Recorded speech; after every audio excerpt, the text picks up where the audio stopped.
Good afternoon guys, welcome back to my channel DC biker Rohit. तो यार देखो, जैसे आप जानते हो कि मुझे ओला ऑन करते हुए 1 महीने के आसपास हो चुका है। इस टाइम मैं कम से कम 1100 किलोमीटर चला चुका हूँ। तो आज का जो मुद्दा है ना, देखो मैंने जो भी 1-2 व्लॉग्स पहले ओला पे बनाया, मैंने आपको उसके पॉजिटिव साइड्स बताइएगा। तो आज का जो टॉपिक है वो ये है कि जो इसमें मुझे कुछ नेगेटिव साइड्स लगी ना, उसके बारे में डिस्कशन करना चाहता हूँ। मतलब वो कोई इतना बड़ा इशू नहीं है कि मतलब उसकी वजह से आप स्कूटी ना लो, या वो चीज़ ऐसी है कि भाई तुम्हारे मतलब दिक्कत कर रही है कि चलने में दिक्कत कर रही है, ऐसे कुछ नहीं है। लेकिन कुछ माइनर सी चीज़ें हैं जो मुझे इशू लगा, तो उसके बारे में डिस्कस करते हैं। तो देखो, जो सबसे पहले पॉइंट निकल के आ रहा है ना वो चाहे आप S1 Pro ले लो, S1 ले लो, एयर ले लो या X ले लो प्लस, कोई सी भी ले लो, वो बहुत कॉमन चीज़ है। वो है वो इशू ये है। देखो जैसे आप ये देख रहे हो, ये पैनल गैप देखो, यहाँ पे है, यहाँ पे है, और आप देखो ये देख सकते हो पैनल गैप, ये देखो पैनल गैप, देखो इस कोने से देखो, और देखो ये देखो पैनल गैप।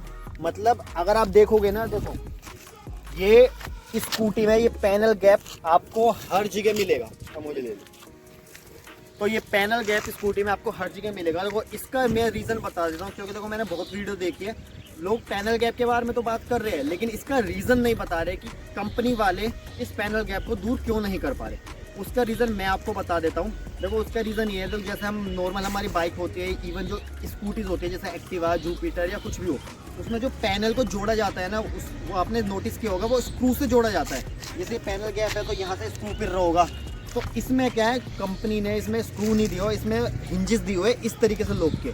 अब बात ये प्लास्टिक के लोग के हिंजेस दिए हुए हैं, अगर ये आपको बहुत ज़्यादा क्लोज देने लग जाएंगे ना, जब इमरजेंसी में खोलना पड़ेगा लोग टूट जाएंगे। तो जो पैनल गैप आने का इशू है ना, वो यही है कि लोग, जो कंपनी है ना, उन्होंने आपको प्लास्टिक के लोग दिए हुए हैं जिससे बॉडी होल्ड करी हुई है स्कूटी पे। सबसे मेजर इशू ये है पैनल गैप आने का। ये चीज़ जब तक दूर नहीं होगी, जब तक कंपनी ये ना सोच ले कि भैया हम प्लास्टिक के हिंजेस ना लगा के हम डायरेक्टली इसको स्क्रू से करते हैं, जब तक स्क्रू नहीं आएंगे स्कूटी में, जब तक ये पैनल गैप नहीं जाने वाले। तो देखो जो सेकेंड इसका नेगेटिव पॉइंट मुझे लगा कि देखो जैसे मैंने ये स्टार्ट कर रहा हूँ स्कूटी, जैसे ये पासवर्ड के लिए आया, तो ये ज़्यादा बार नहीं हुआ, लेकिन 2 से 3 बार ऐसा हुआ है, जैसे मैं ऑन करके पासवर्ड डालना चला ना, ऑटोमेटिकली रिबूट पे चली गई, मतलब विदाउट एनी रीज़न। कल मेरे साथ एक बार रिबूट पे गई, लेकिन उसका वैलिड रीज़न था क्योंकि अपडेट आया था। लेकिन उससे पहले मैं मार्केट में भी जा चुका हूँ, मैं अपने यहाँ पे सामान लेने गया था मॉल वगैरह में। तो क्या हुआ, जब हम सामान लेके आ रहे थे ना, कम से कम 1 से 2 मिनट हमें होल्ड करना पड़ा कि ऑटोमेटिकली बटन दबाते साथ ही वो रिबूट पे चली गई।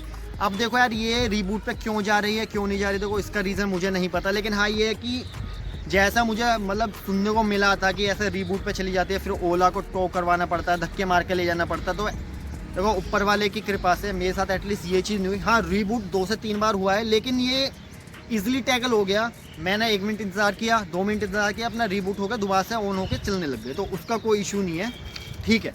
लेकिन ये नेगेटिव पॉइंट मुझे लगा, रीज़न ये है कि तुम्हें अर्जेंट कहीं जाना पड़ जाए। भाई चलो मेरे साथ इतना बड़ा इशू नहीं आ रहा, भाई कोई बंदा हो, क्या पता रिबूट उसका ऐसा हो जाए कि जैसे लोग बताते हैं कि उसको धक्के मार के ले जानी पड़ रही है स्कूटी, या टो करवाने पड़ रही है। तो कंपनी वालों को एक इस पॉइंट पर भी ध्यान देना चाहिए। और जो थर्ड चीज़ मुझे बहुत ओड लगी यार, देखो मैंने इतने महंगे आप स्कूटी ले रहे हो, तो उसमें सबसे बुरी चीज़ लगी ना मुझे, देखो ये जो देख रहे हो, ये देखो, एक ये हो गया फुट रेस्ट, इधर आ जाओ, ये देखो इधर का फुट रेस्ट, ये देखो। मतलब यार कंपनी वाले 1,20,000 1,30,000 ले रहे हैं, मतलब 1,20,000 1,30,000 रुपये ले रहे हैं।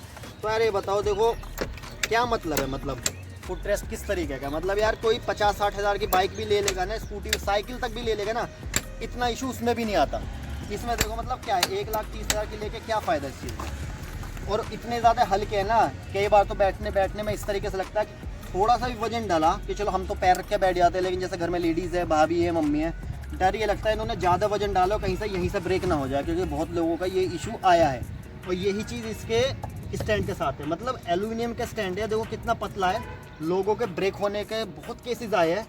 तो मैंने भी ऑर्डर कर रखा है, मतलब डबल स्टैंड, तो जब आएगा लगवाता हूँ। मतलब कंपनी वालों को इन चीज़ों पर ध्यान देना चाहिए। मतलब 1,30,000 रुपये लेके आया, तुम क्या प्रोवाइड करवा रहे हो, इससे बेटर तो कोई स्प्लेंडर ले ना ले ले, एक्टिवा ना ले ले, उससे अच्छी क्वालिटी दे देता है। और फोर्थ पॉइंट जो मुझे लगता है कि कंपनी वालों को ध्यान देना चाहिए, देखो हम मानते हैं इलेक्ट्रिक स्कूटी है कि भाई क्या होता है, जैसे हम पेट्रोल व्हीकल चलाते हैं उसमें जैसे हमने ब्रेक मार रखे हैं, जब हम रेस देते हैं तो वो हल्के से ब्रेक पे भी उठती है, जो कि इस पर बिल्कुल कट ऑफ हो जाती है। और ये इशू पता कहाँ पे पड़ता है, समझ लो हम किसी स्लोप पे जा रहे हैं, हमने ब्रेक मार दिया, इसके ब्रेक इतने ज़्यादा सेंसिटिव, अगर मैंने इसको हल्का सा ऐसा भी टच कर दिया ना वो एक्सीलेट नहीं होगी। अब यार कंपनी वालों को सोचना चाहिए कि हम अगर बाई चांस स्लोप पर है, अब हम ब्रेक दबाएंगे या एक्सीलेट करेंगे, क्योंकि यार देखो ब्रेक भी छोड़ेंगे तो एकदम स्कूटी पीछे भागेगी, फिर एक्सीलेट करेंगे तो वो वाला एक्सीलरेशन नहीं मिलता जो हमें पेट्रोल व्हीकल में मिलता है। तो कंपनी वालों को इस चीज़ पे भी सोचना चाहिए, इतना ब्रेक को मतलब इतना सेंसिटिव भी मत बनाओ कि हल्का सा अगर टच भी कर रहा है तो स्कूटी नहीं चलती। लगा क्या देखो ये प्लेन पे तो शायद देखो ना इशू करे, लेकिन ये कहीं ना कहीं इशू है कि भाई तुम कहीं पे भी हल्का सा तो गली मोहल्ले में भी आ जाते हैं, हल्का सा स्लोप रहता है, कुछ भी केसेस पड़ सकते हैं कि भाई हमें ब्रेक मारने पड़ गए, तब स्कूटी को कैसे उठाएंगे। पांचवा पॉइंट जो मैं बताना चाहता हूँ वो भी एक्सेलरेशन से रिलेटेड ही है कि इसमें क्या होता है कि जैसे हम इसको टर्न करते हैं ना, मोड़ते हैं, तो जैसे नॉर्मल स्कूटी में रहता है कि एकदम एक्सेलरेशन मिलता है, इसमें अगर चाहे पावर मोड में हो, स्पोर्ट मोड में हो, नॉर्मल मोड में, इको मोड में, जब हम इसको है ऐसा हम यू टर्न ले रहे हैं ना, तो जो एक्सेलरेशन मिलना चाहिए ना इसमें वो नहीं मिल पाता। इवन अगर वो स्पोर्ट्स मोड में भी है वो एक्सेलरेशन नहीं मिल पाता, जिससे बहुत सी बार क्या इशू होता है, जैसे हम मोड़ रहे हैं यू टर्न पे तो ये एक तरफ टिल्ट हो जाती है। मतलब देखो यार स्कूटी ये हल्की नहीं है, जिसको लगता है कि इलेक्ट्रिक स्कूटी अब फाइबर बॉडी है हल्की होगी, नहीं, ये 100+ स्कूटी है, मतलब 100 kg प्लस स्कूटी, जितना एक्टिवा का वेट है ना उससे 18-20 का फ़र्क होगा, अदरवाइज ये उतना ही वेट है इसमें। बहुत सी बार क्या होगा भाई, जो समझ लो हमारी फैमिली मेम्बर्स पीछे बैठे, अगर बाई चांस ये टिल्ट हो गए, एक्सेलरेशन नहीं हुआ तो गिरने के चांसेस है। ये इशू मेरे साथ आ चुका है, मतलब मैं गिरा नहीं हूँ, मैं संभाल लिया था, लेकिन देखो ये कुछ चीज़ें ऐसी है, बहुत माइनर चीज़ें, मतलब इग्नोर करना चाहो तो आप इग्नोर कर सकते हो, कोई बड़ी चीज़ नहीं है। और सबसे बड़ा इशू तब आता है अगर पीछे कोई फैमिली मेम्बर बैठो या लेडीज़ बैठी हो, अगर हल्की से भी टिल्ट हो गई, बताओ कोई अच्छा खासा बंदा नहीं संभाल पाएगा व्हीकल को, टिल्ट हो गया एक्सीलरेशन नहीं देगा। तो मैं ये चाहूँगा यार कंपनी वाले अगर वीडियो को देखें तो इस चीज़ पर वर्क करो। देखो यार देखो ये इशू ऐसा है एक्सीलरेशन वाला कि इसके साथ जिया जा सकता है, कोई इतना बड़ा इशू नहीं है कि मतलब इस चक्कर में तुम व्हीकल ना खरीदो, लेकिन ये वो है कि देखो अगर कंपनी वाले इसको इम्प्रूव कर लेते तो कस्टमर का फ़ायदा है, कस्टमर आपके पास और ज़्यादा आएंगे।